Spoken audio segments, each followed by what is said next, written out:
We'll guide you through how to make neon text Figma. If you find this helpful, don't forget to like and subscribe. To create neon text Figma, begin by launching the Figma design interface on your device using its desktop shortcut or application link. Once the workspace opens, open the specific design file you want to edit directly from your project dashboard. After your file loads in, look down toward the bottom floating toolbar and click on the text tool, or simply press the T key on your keyboard as a shortcut.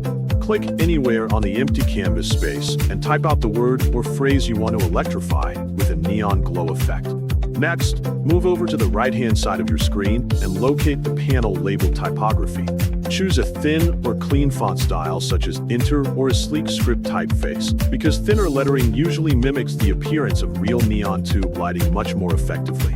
After selecting your font, scroll slightly lower in the right-hand panel until you find the Fill section and click on the small color swatch box.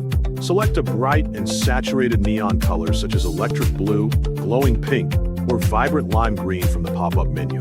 Continue scrolling further down the Properties panel until you locate the section labeled Effects. Click the plus sign icon inside the Effects header to apply a default drop shadow effect to your selected text layer. Next, click the drop-down arrow beside the drop shadow label to open the Detailed Settings window. Inside the settings, change the drop-down option currently set to drop shadow into layer blur instead. Type a smaller number like 4 or 5 into the blur value field to create a soft and tightly contained glow effect around the text. After that, select the entire text layer on your canvas and press Ctrl+D or Command+D on a Mac to duplicate it perfectly in place. With the duplicated layer still selected, return to the Effects settings on the right-hand side of the screen. Change this secondary effect back from layer blur to drop shadow.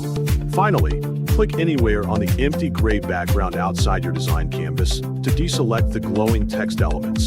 Then check the top of the screen to confirm your file is fully synced before pressing Ctrl+S or Command+S on a Mac to safely save your project progress.